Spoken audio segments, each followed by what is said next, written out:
ultimately, the only people that often benefit from that is the Elon, is often a white guy on the top of the business. The downside is that you burn out your team. It's incredibly bad for your brand and reputation as a person, and then not so many people want to work with you or for you or partner with you in the future. Move over, baby boomers. It's time for Gen XYZ. It's time to stop waiting on the world to change. It's time to be the change. It's time to stop thinking about how your life can be better. It's time to start taking action, massive action to improve your life.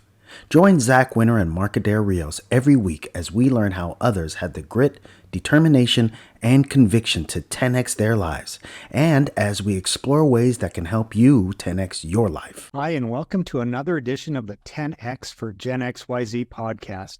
I'm Zach Winter. And I'm Markadare Rios. And today we're really happy to have as our guest Noah Koff. Noah describes himself as a next level business coach, and he specializes in working with founders who want to build their business to 7- and 8-figure outcomes. So we're really happy to have you on our show, Noah. It's a pleasure to be here. Thanks so much for having me. Yeah. So I know that, prior to being a business coach, you were an entrepreneur. Tell us about kind of what you were doing and how that led to what you're currently doing as a business coach. Yeah. So before being a solo entrepreneur in my current business, I had 2 other businesses that I'd operated. One when I was in my late 20s and was running a record label before side hustles were a thing like they are today. I had a record label business that was my side hustle from being an exec in an ad agency in London. And that was my first experience, running a P&L and raising money and getting products into market and wearing all those hats that you do. When was that? I mean, the music industry has changed so much over the last 20 years. When did you have a record label? What kind of artists were you representing? That was in 1999. And I represented a portfolio of left field artists, left field jazz, funk, soul that were part of the West London scene. And I was just very lucky to be in a position to do that. I'd had a friend who had an exit from a .com business, and he was my first boss in New York. And we shared this love of great music from this West London scene. And I was able to get that business off the ground with his help and another business partner that we met at a music festival in the countryside of Wiltshire and called the Big Chill. Wow. So that's where the label Earth Project was birthed. And this was before I'd had a mortgage, before I had kids, before I was even married. So it was a different time in my life. And that's the right time in your life, right, to take on that type of risk. Yeah, it is. It is. And, it was also a really fortunate opportunity where we had funding from the beginning, and it, I wasn't investing my own capital. So that's a very unusual type of opportunity. And I learned a ton. That was 4 years. We released 17 products, single records, digital downloads, albums. Wow. And we were on the wrong side of the digital revolution, because really from the beginning, the recorded music industry was in decline the whole time. But one of my partners was a great music publisher. And so he had this amazing relationships with all these artists. So he was able to find the talent, and I was very good at operations and marketing and making things happen and managing the different stakeholders and personalities and getting stuff done. And we had 2 dance chart hits in the top 20. So that was one of our accomplishments. And we also reached profitability as a business in year 4.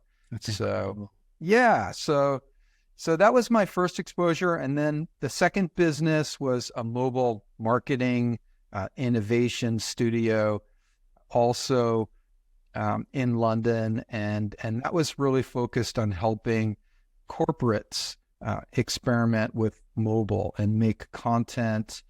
This is all pre 3G iPhone. And in those days, if you can remember, there was ringtones and downloads of wallpapers and Java apps. And that's what a lot of early brand experiments were. Like Levi's would commission a mobile app for your, Java phone.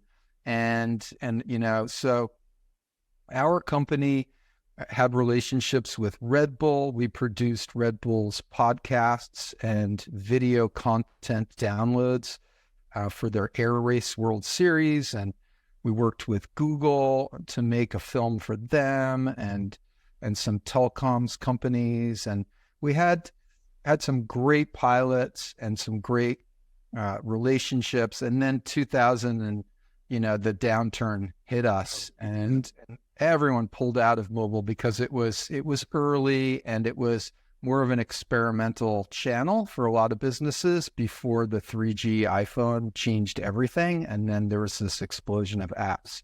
So that was my second business. And so by the time I embarked on my current business, I've been a sole entrepreneur now I'm in year 6.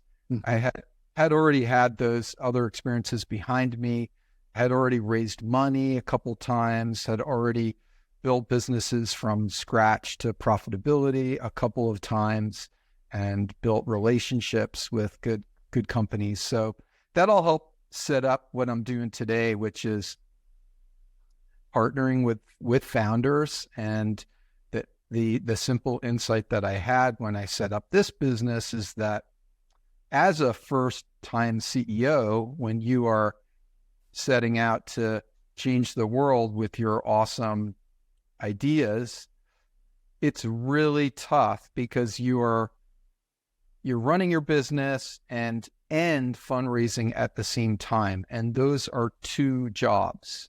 Yep. And that's really tough. Yep. And the founder the whole time is navigating burnout. Yeah. Let's face it, it is burnout that you're, up against the whole time. And so I really empathize with the founder. I have struggled myself with that situation and all of it. And I set out with this business to be helpful to founders and really helping them, have less, pain and less ulcers. Yeah. What are like the lessons learned from, if you look at your 2 prior businesses, it sounds like they both got hit by changes in the economy or changes in the industry, right? With the record label, there was a significant shift to digital that impacted your business. And then with the mobile marketing, there was a recession, a .com crash, and it sounds like that may have impacted that business. So, like, what are the lessons learned when you talk to founders, especially now? Like the current economy is significantly different than the last 2 years, right? We're more in a contraction, maybe not going into a recession, but it's definitely more of a contraction. The funding that they're going after is probably less available. So is that something you consult with your founders on? Yes, exactly.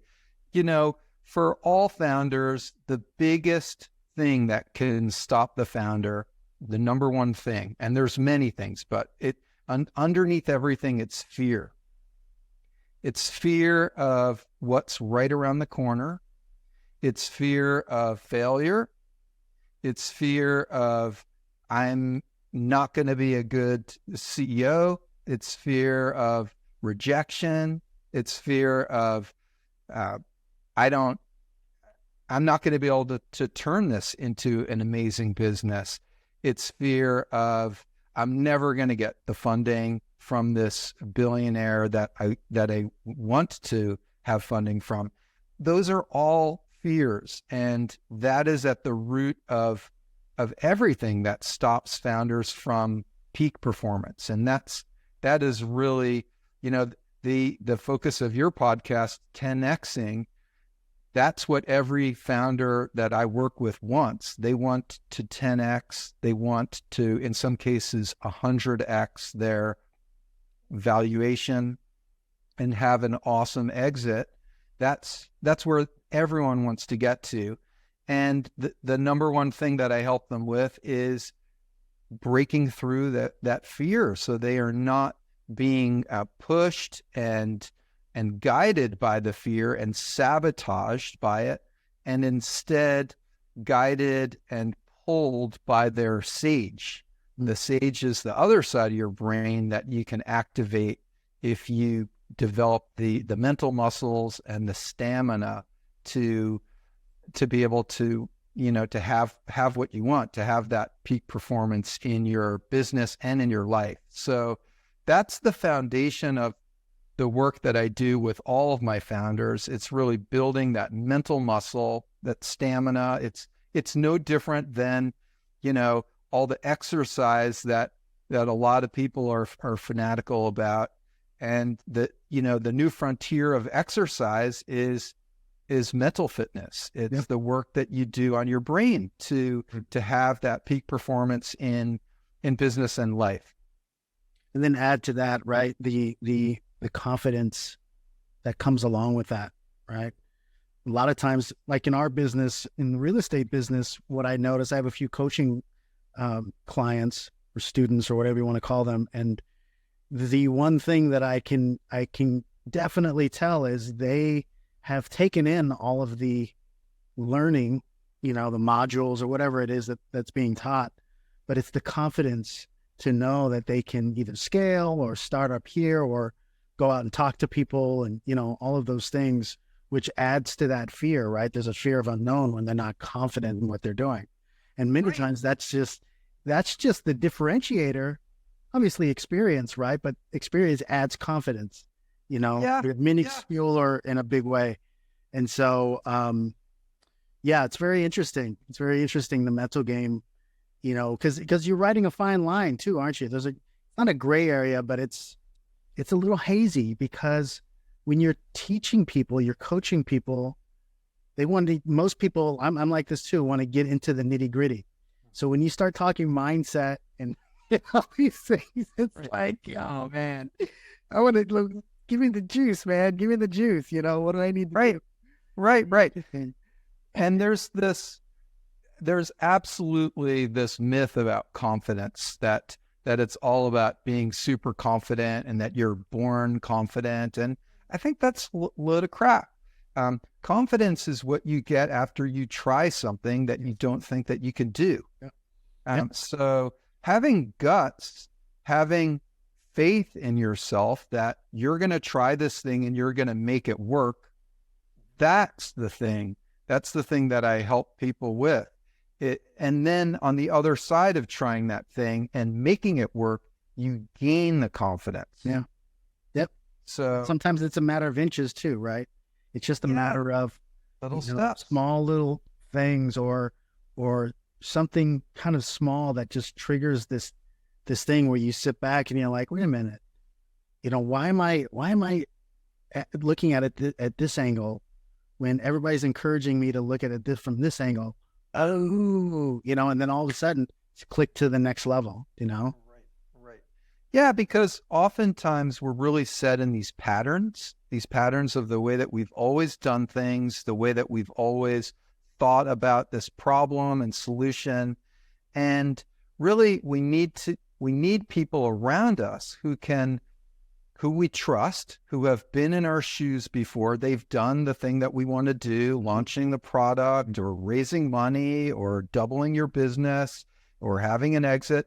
So you need to find people you trust who share your values, who can guide you on the side to do those things that stretch you outside of your comfort zone a little bit.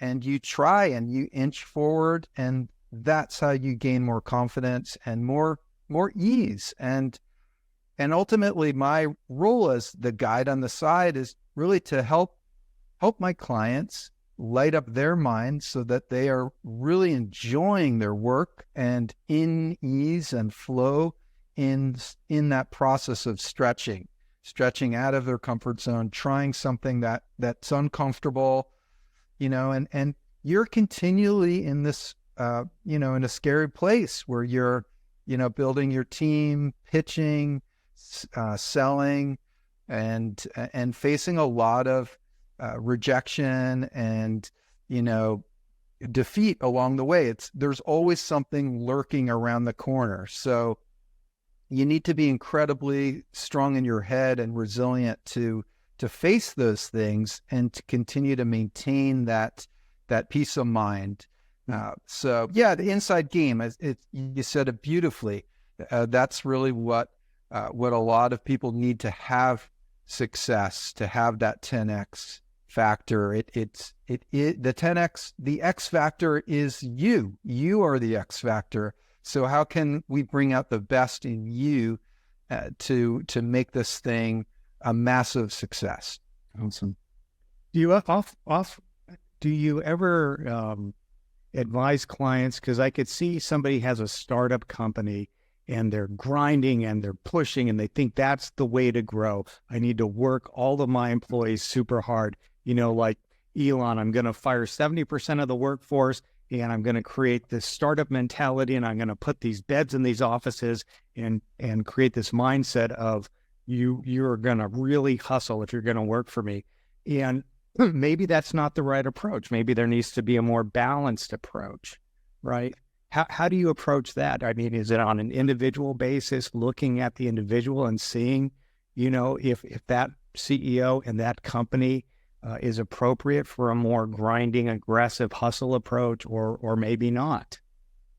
Yeah, I've endured that 24/7 hustle culture. I've worked in those unicorn companies in San Francisco and in England that work in that way, and that is certainly one way to get a lot out of your team, to sweat your team like that, and you make a lot of money for the founder. But ultimately, the only people that often benefit from that is the Elon, is often a white guy on the top of the business. Not to be racist, but the data shows that it's mainly men who are running those types of organizations that work in that way. And yeah, you can build and realize a lot of value, but the downside is that you burn out your team. It's incredibly bad for your brand and reputation as a person, and then not so many people want to work with you or for you or partner with you in the future. So it is a more short-term way to enrich yourself, and I think that there's another way.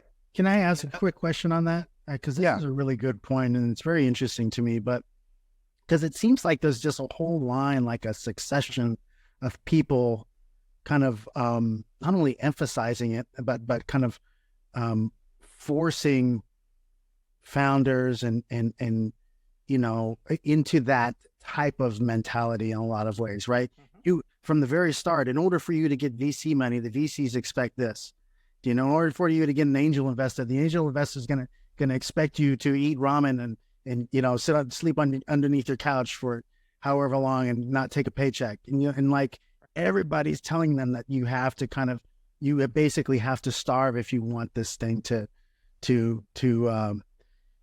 work. And then, moving from that, even, the higher echelons. And so I'm wondering if it's an industry-wide thing that for you as a coach, if there's a lot of unwinding, and maybe this is just the tech side of things, right?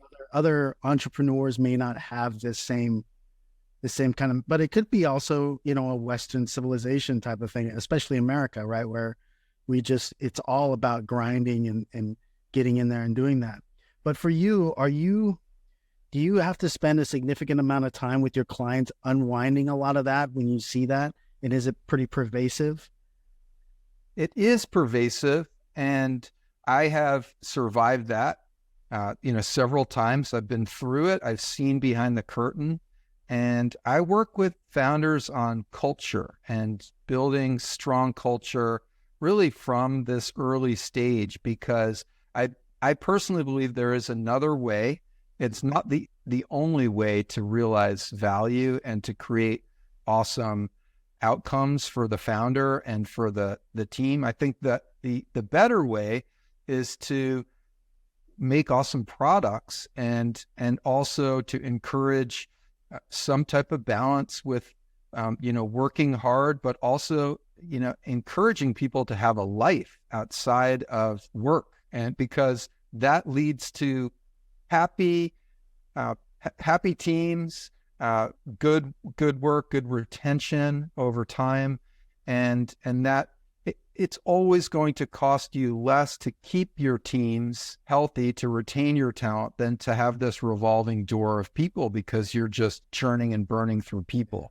Sure. And then it makes it really hard and expensive to recruit, because you've got a bad name on the street. Your reputation is as a sweatshop. And yeah, you may pay people really well, but your reputation is that you have gold handcuffs for people. Yeah. And then it makes it really hard, because you miss out on a whole bunch of great, talented people that don't want to be in that type of toxic environment. So the burning out of people is just one side of the unlearning and the changing of culture that I'm a strong believer in. And I have learned so much, and my own beliefs are so much shaped by my own experiences that I've been through. So this isn't from reading a book or watching a podcast. I've lived and breathed all of that from working like a maniac, and then so I've seen it all. I've truly seen it all, and I want to help founders build great company culture. And I know that it makes sense from a business standpoint, and I can quantify all those reasons why on their balance sheet. So when you start a company, you're the founder, you're the CEO, you're the chief cook, the chief bottle washer, you're doing it all, right? Talk to us about how you work with your founders in helping them to figure out the best strategy for how to delegate, what to delegate, how to scale within your cash flow and your budget. Right. So often the first hire that the CEO needs to make is some type of product manager. Most of the clients that I work with are all visionary product creators. So they have this idea, they want to make some type of consumer service or product, but mainly they're all working in tech, and they have an app or some type of a digital subscription offering. And so they've come up with this vision, and they're doing all the different jobs initially to get fundraising, to launch their MVP, and often they're partnered up with a CTO or a tech type of a software development leader. But then I need to help them learn to delegate those other functional roles that they're currently carrying, which is leading product, shaping the product roadmap, and marketing and sales, two other functions. And then there's customer service, another function. So, those are just some of the early functions that need to stand up from nothing.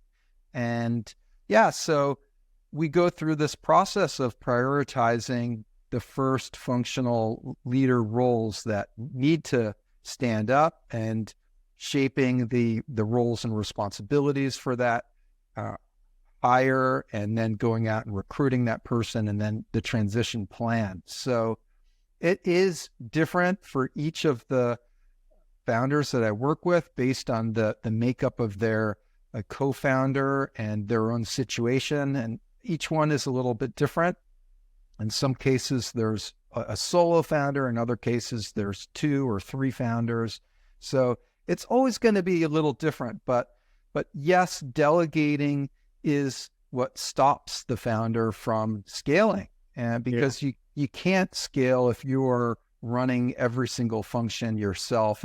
It's just impossible. So you have to start working on your business and not working inside the business of every function and responsibility. And that is a key skill set, is learning how to develop your organization and prioritize the hires for the different functional leads, and then raise the money so that you can make those hires and then do the transition plan. And right now, one of my founders has just hired a CEO, so he's moving into a new role, and this is 5 years down the road. So I've helped him really from the beginning, and now he's preparing for Series A and raising $4 million in preparation.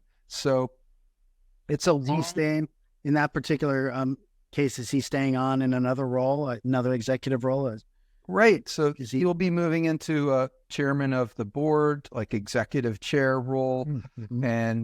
And it's a bit like having, 2 CEOs, because he's very much still,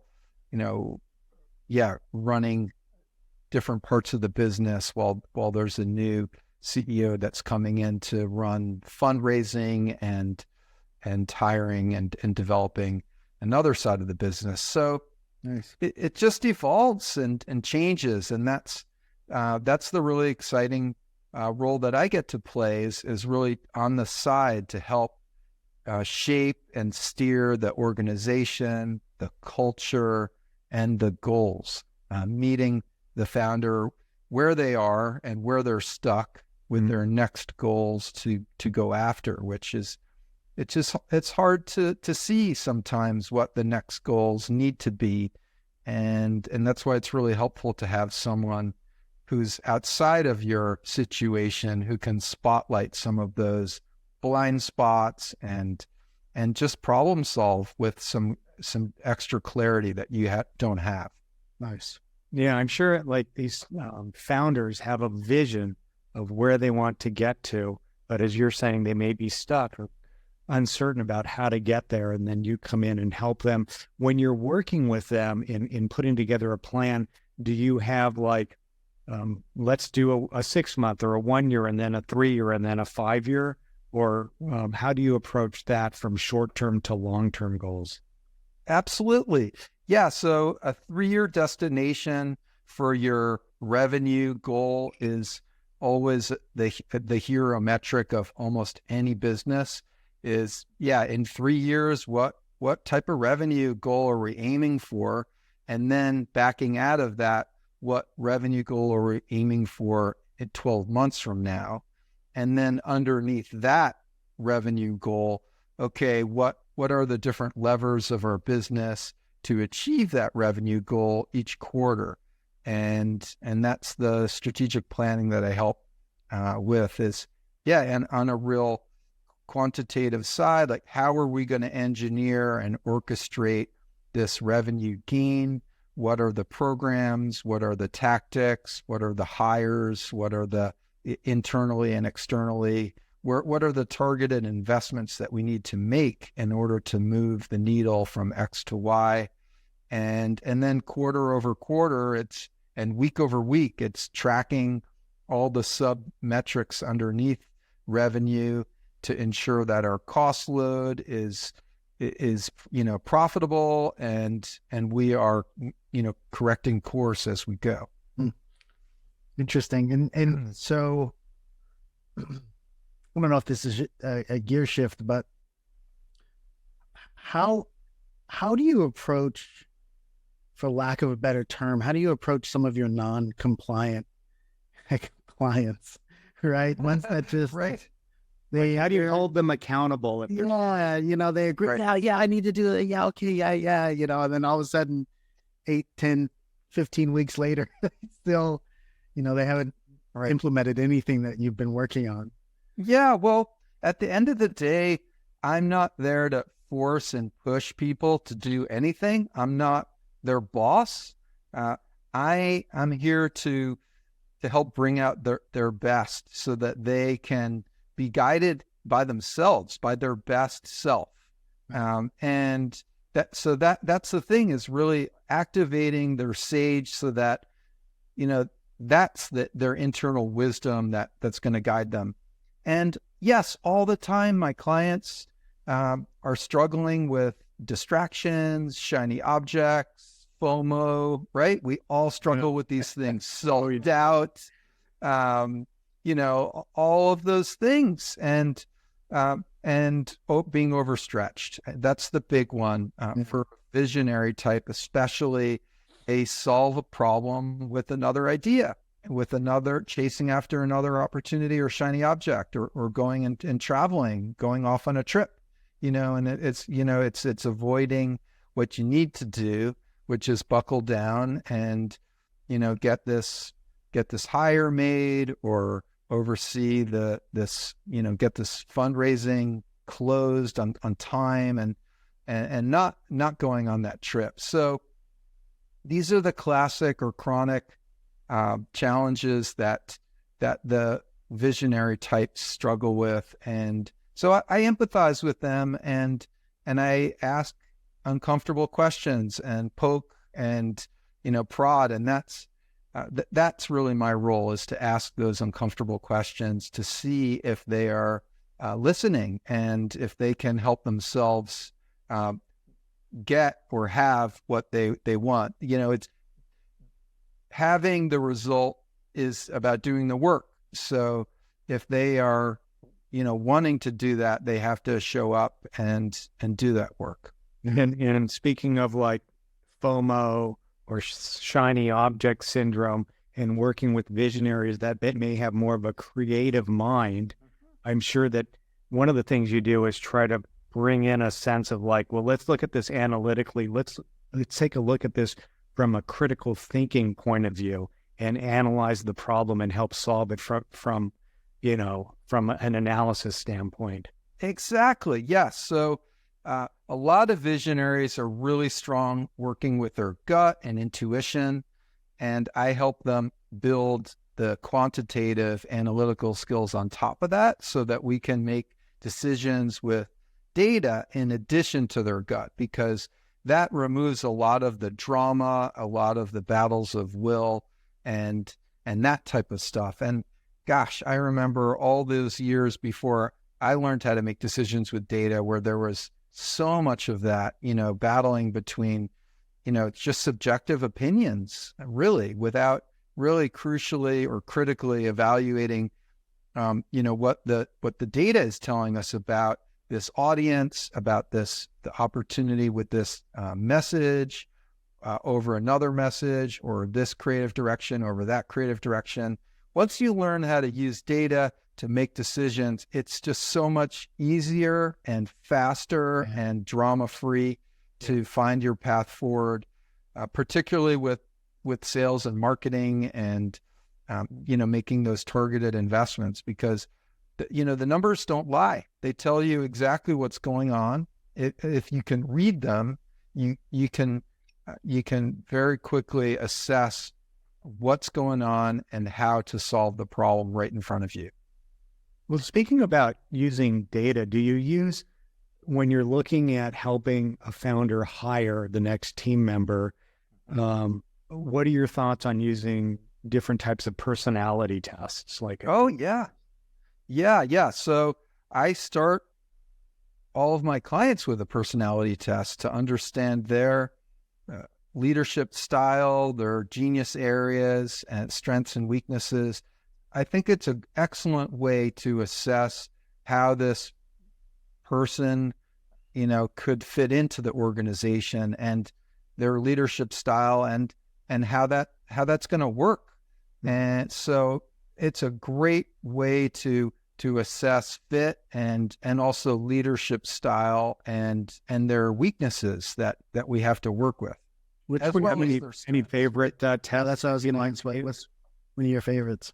Yeah, so Myers-Briggs based tests are great, and they're easily done in 20 minutes. So it's maybe quick and dirty, but it gives you enough of a read of someone's personality style to work. So I'm all on making decisions with 80% information. You don't need that extra 20%. The time investment and the cost isn't worth it 98% of the time. Interesting. Now, so we're talking about growing a company. What about if the company needs to contract, or if they're having an employee that's not working out, and they're going through this very difficult time where they're trying to figure out, should I let this employee go because they're not working out, or who do I need to cut because I need to cut back on our revenues have shrunk and I need to cut back on employee costs? Do you work with founders who may be in a difficult position? All the time. All the time. I've been there myself as a startup exec and as a business owner. We have to make tough decisions, and it's not easy letting people go. It's one of the hardest things when you have to restructure your team because of the cycle of business that you're in, or, it's often a financial considerations that drive these restructures. And so, yes, it is not easy. And knowing that, knowing that your team member that you let go is an important part of that, has been an important part of the success that you've had is so important. So yeah, I'm always someone that believes in long-term relationships and keeping those relationships whole, even if you have to let people go. Keeping the terms good with those people, and if you're on the other side of it, keeping the terms good with the organization that you're leaving, because life is longer than you think it might be. So I always encourage people, never burn your bridges on either side, irrespective of what you're going through and how painful it is. Yeah.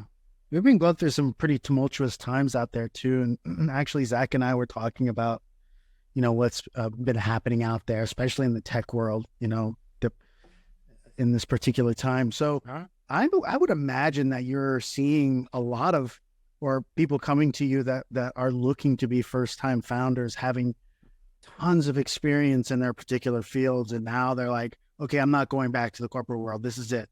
Been a project manager or whatever for 15 years. And now I want to start my own gig. Yeah. Is that what's happening on your end? It is. There are a whole number of old clients and friends and colleagues who are finding their feet in new avenues now because of changes that have happened during COVID, post-COVID. But yeah, the past 3 years has been a huge shakeup for people. And yeah, lots of folks who are in their, mid-career or middle career, midlife, are particularly in this place where they're assessing, what do they want to do next? Do they want to go back into the corporate scene? Do they want to start their own thing? People are reaching out and looking for, guidance on, and yeah, because it's really not easy having, making that shift and making that change from working in a corporate scene to starting a business. And particularly if you've never done that before, having the mentoring of someone that has done it is instrumental in not reinventing the wheel, because you don't want to reinvent the wheel, right? You want to get guidance and mentoring from someone who's been there and done it. A lot of people are looking to create new ventures right now, and I think that's a trend coming out of COVID. And certainly when there are changes and when there's more uncertainty, it is an ideal time to start something new because there's, there have been the most new businesses created during downtimes. Absolutely. And there's always a lot of opportunity. So it's a very interesting time. You have to see the opportunities in the challenges and that sense of looking at problems to find solutions is what creates, the next great businesses. So that's what Sequoia is investing in right now, or, the unicorns that are coming, the seed stage companies that are going to turn into great companies. They've announced a big fund recently. And I don't know if we're ever going to have unicorns again. I don't know. With interest rates the way they are, we might have passed the era of unicorns until there's a switch, but I don't know. We'll see. Go ahead, Noah. Yeah, we'll see. I'm a believer that, we're right on the edge of a lot of innovation around Web3 companies. And although crypto has been really beaten up, the blockchain is a really sound approach to solve the problems of Web2 businesses and all the lack of transparency and all the centralized money making that's really unfair. There's a lot of monopolies that are stifling innovation and also just progress. So I really do see a whole new wave of startups in the U.S. I don't know how long this next phase will run. It may not be as long as this last run that we've just had of 15 years, but I think that we are right at the beginning of, or we're in the early phases of this next great phase of American tech. I agree with that. I agree with that. I think, one of the big buzzwords is AI. So I think we're going to see a lot of startups 100%. somehow affiliated with AI. 100%. Yeah, it makes so much sense. And that's really what all the kids and younger people need to be learning, right? Is machine learning and Python and AI skills. I've got a middle school son, and I'm hoping that he can learn some of these skills and coding, and that's really the building blocks of this whole next phase of tech. And so I'm excited to see what comes out of this next phase of tech. It's really interesting, and I know we have a kind of a hard stop for you, but what's really interesting about that, especially about the younger generation, is we'll probably be long gone, but this idea that tech is moving into a space where it's becoming, the thoughts around it are becoming less technical and more about redirecting back into human behavior and how to create human behavior within the tech, or how does, how to explain human behavior with tech, or how to get the tech to recreate human behavior and all that stuff, and because it's always been said that our brains are like the most incredible machine, if you want to look at it that way, ever created, right? And that we don't use, right, the majority of its power, basically.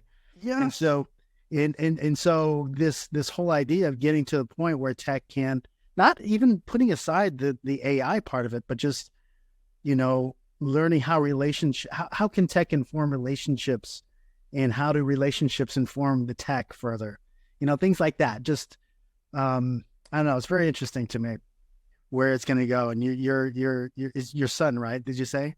Yes. I have a son who's only 12, and he has learned coding for kids and, the basics of Python. And I hope that he can learn more of this, more of the building blocks with AI and machine learning, because that's fundamental for creating in this whole new phase of tech. Yeah. Now you have something called the Founders Grant. Tell us about that. Yes. So as I was talking a little bit earlier about mental fitness and how important it is and fundamental it is, it is the core building block for 10xing your idea and your business as a founder. So the fundamental work that I do, the foundational work that I do with my founders is with mental fitness. And what I have done is I've created a multi-100K founders grant to sponsor 100 founders to work with me on mental fitness training. And the way that this works is that you can apply at my website, which is noahkoff.com, for the founders grant.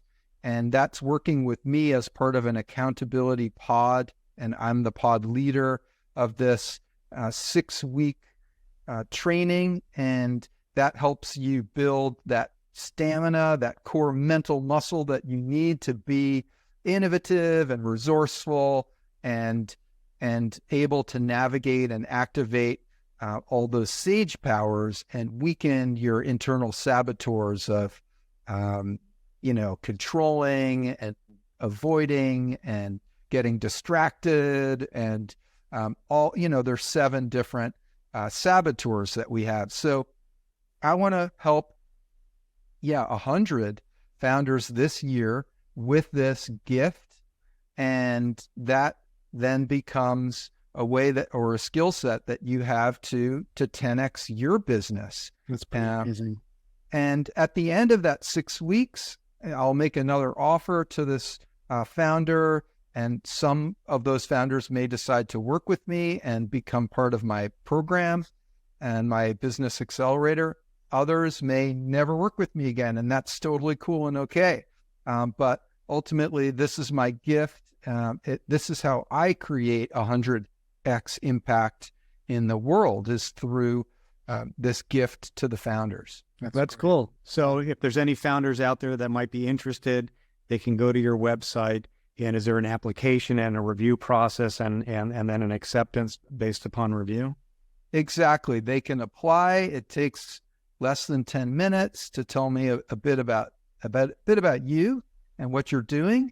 And then I carefully review applications, and I have a rolling acceptance. So I'm just finishing now the first cohort of this founders grant. I've been working with 5 founders since January, and I'm now accepting applications for cohort 2, and we'll just keep going. Nice.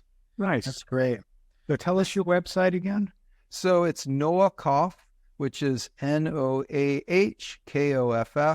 There's only one, and that's .com. And there's a link to the founders grant right at the top of the page. Fantastic. Super. Yeah, this has been great, Noah. Thank you so much. Really informative, and this founders grant thing sounds pretty amazing.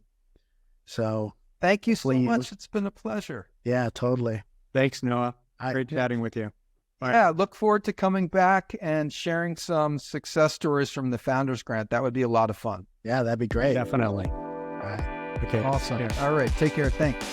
10X for Gen XYZ is hosted by Zach Winter and Mark Adair Rios, co-founders of Prosperity CRE, a commercial real estate investment firm committed to providing its investors with ongoing cash flow and building long-term wealth.